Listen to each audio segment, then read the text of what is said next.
Hey guys, this is Tauna. Today we have the Duskmourn spoilers slash hints, which I am pretty excited about. I love kind of going through these and solving them. So let me know what you guys think and make sure you guys subscribe if you are interested in this kind of content, and let me know if you do like this kind of content as well. So we're going to go through each one at once. I don't want to, take forever on them. So a component of the set is with a frame using technology first designed for an unset. So for this one here, I'm thinking it's like these kind of split cards. We know that the rooms at least have like two different versions of them, like two different sides to them. We don't know entirely how that works or not, but it wouldn't surprise me if they were something like this, that were from the unsets where you have two different cards that essentially, two different sides of the same monster, or something like the like augment or whatever, where they kind of plug into each other and you can choose different sides. Would be pretty cool, and I'd be very interested to see if they could do that. I'm not sure what else this could be. Like I don't know what else this could be. So this is the only thing that kind of came to mind to me. A tweak on an ability word that first appeared in the third block of a set. So that's, in my opinion, definitely going to be Constellation. We know that this is an enchantment matters kind of set. Constellation was introduced in Journey into Nyx, which was the third set. And whenever this or another enchantment enters the battlefield would make a lot of sense. And they've been doing this kind of thing where they're kind of tweaking it to be more interesting. So I wouldn't be surprised if that was that one. Counters used in this set. So, got +1, +1, -1, -1, finality, flying, life, link, law, loyalty. There's not really much to kind of talk about here. We know time. We've already seen that. The one that I thought was interesting was the possession one. We've also seen Rev possession one. To me, this kind of looks, at least, reminds me of this Olivia, where she gains control of things, right? So it wouldn't surprise me if it was a card that like put possession counters onto your enemy's creatures, and then when they have the possession counters and whatever legendary it is or whatever is out, they are on your side of the battlefield. To me, that would be pretty cool. And maybe like, once it dies, then it removes all possession counters or something. Who knows? There's lots of cool ways they could potentially do that. But to me, that's the kind of like mind control-y kind of thing that we could see. We got the first ability to reference second main phase. Now, this could be literally anything. I just want to kind of talk about this because it's different now post kind of Bloomburrow. They changed it. So instead of it being like pre-combat and post-combat main phase, it's just first main phase, second, etc., etc. So this one here is the Maro one, which is at the beginning of your first main phase. Add red or green for each raccoon you control. So I don't know entirely what it's going to be. Maybe it's something based on combat or something. It could be literally anything for this one. A 10/1 creature for blue, blue, blue. This one here kind of like, obviously there's Dan. I love Dan. I don't think we're going to get a different version of Dan though. But like this Fang Mantra here, this is a nightmare beast. When it comes in, you skip your next turn, and then when it leaves play, you take an extra turn after this one.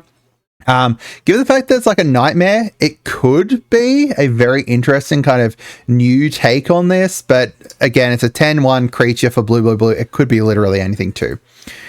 This one here, a variant on a mechanic that itself was a variant on another mechanic. So to me, like Undying would make a lot of sense with this one. But instead of it coming back with a +1, +1 or a -1, -1 like persist, it comes back with a finality counter. So it's like just when this creature dies, if it had no finality counter on it, return to the battlefield under its owner's control with a finality counter on it. Although technically, if it's got the finality counter on it, it dies, then that wouldn't matter because it would go to exile. We've also got like Disguise. We know that the upcoming precon for Zimone is going to be based around kind of face down cards. So a different version of like Disguise / Morph could be seen there too.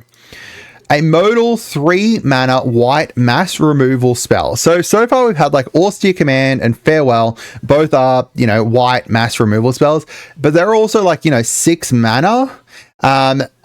The fact this is mass removal, it could just be like remove enchantments, remove artifacts. Although that would, to me, mean more green, or maybe it's just remove creatures or something. The 3 mana here is kind of throwing me off because that's really cheap. Right, that's really cheap. Unless it's got a downside. Actually, that could be a thing. It could be a downside as well. Like, you know, you need to exile something of your own to be able to do it, or the opponent gains life based on what you remove, or something like that. Like, you know, the white downsides. A character returns as a legendary creature that first appeared in flavor text in alpha.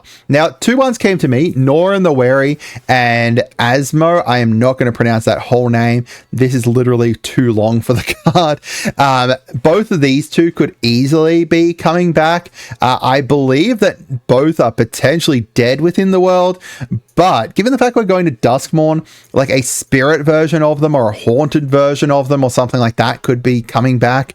Or, you know, Norin may have got lost there and, you know, he's just been surviving there or something like that. And, yeah, there's a ways for them to be able to bring them back, which would be interesting.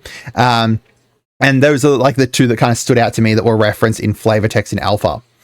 A new ability word that cares about a card type and a new keyword action.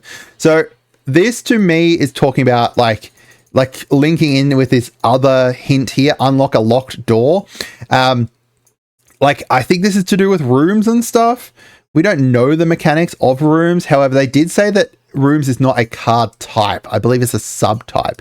So I don't know. This one's, to me, is interesting. Maybe this is land and then room is a keyword action, like room it onto something. I don't know. So the creature tokens, most of these aren't really worth talking about. The green and blue fractal, most likely Zimone. Fractals are tied to Quandrix a lot, and she's the only one that we know that's from Quandrix. And then the red balloon is obviously going to be a reference to like we've got search your library for a demon. This reminded me of Shadowborn Apostle, where you sacrifice creatures, like 6 Shadowborn Apostles, and then you get to search for a demon. Who knows? A tutor for a demon could be literally anything, though. Maybe it's sacrifice something and fight a demon, like it's kind of like the demon's coming from them. Where X is the number of creatures you control with 2 or less. So this is likely either going to be a red or white card, right? Like, most likely white. White's the one that kind of cares about these little weenies. And, you know, we've got like Delny, we've got Welcoming Vampire, Alicia as well, all kind of caring about power 2 or less. Where X is the number of creatures you control with power 2 or less. Maybe it's reduce the cost by X, or its power is X, or something like that. You know, there's lots of different ways they could do that, but very likely it's going to be like a new white color, a new white card. Exile any number of target instant, sorceries, or Tamiyo Planeswalker cards from the graveyard. So this here is very interesting. Very likely this is going to be the new Nashi card, right? Now, one thing is that Tamiyo does not actually have a standard version of herself at the moment. Unless there's one in the set of like her ghost as a planeswalker or something, that would be the exception. I don't believe there's a standard version of her. So this is obviously like more likely a commander based card, or it is a card that kind of just has this as like flavor text kind of thing.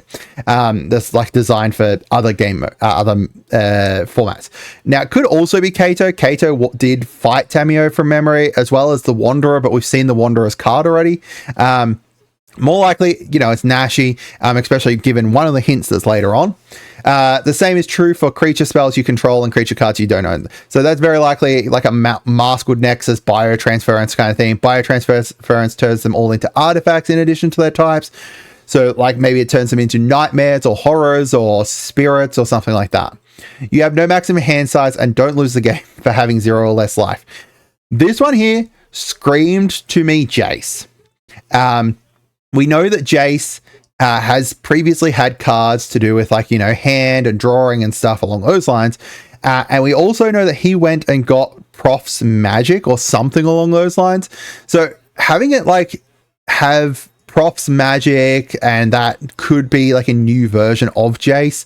And also, I don't think we've seen which Planeswalkers on Duskmourn yet. I think the Planeswalkers they've revealed so far have all been desparked. Like I think Kato was desparked, Wanderer is definitely desparked, and yeah, so it could be Jace as like the Planeswalker in the set too. Whenever you cast an instant or sorcery spell that targets only a single creature you control, copy that spell. This is very similar to like the Exterminator Magmark, but assumedly this is going to be like, you know, buffing up your creatures given it's only a single creature you control. The Exterminating Magmark is when you cast it, copy it, and then choose a new target for it. Very similar. Shards you control become copies of it until the beginning of next end step. That's obviously the new Nico card. I think Nico is the only one that does anything with shards. Of creatures you control that don't have the same name as this creature. That could be anything. This one here is interesting as well. It lists all the, like, well, not all of, a bunch of prime numbers up to 31 are prime numbers.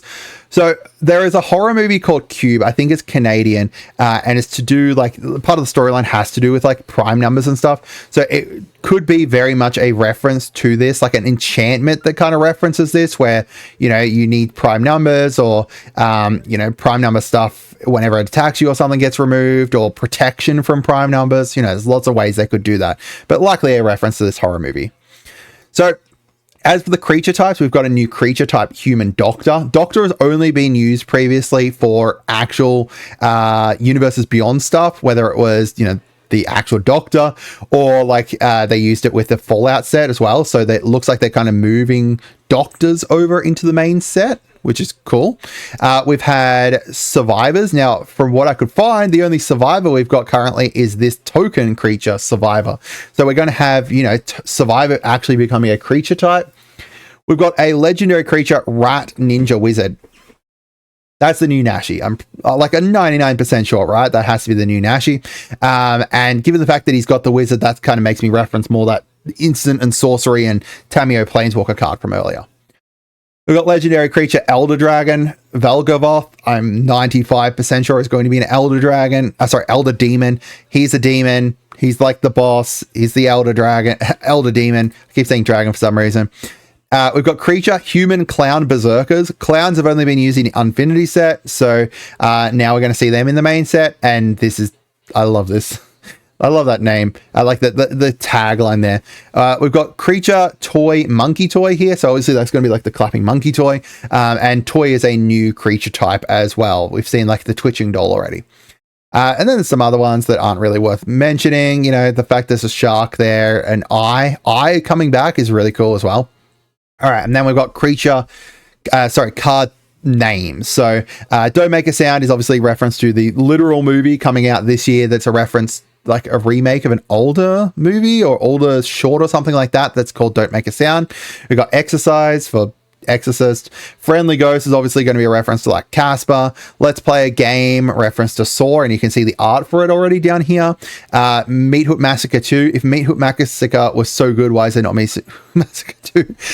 Orphans of the Week. That's the one I assume is a reference to something that I just didn't know. Split Up.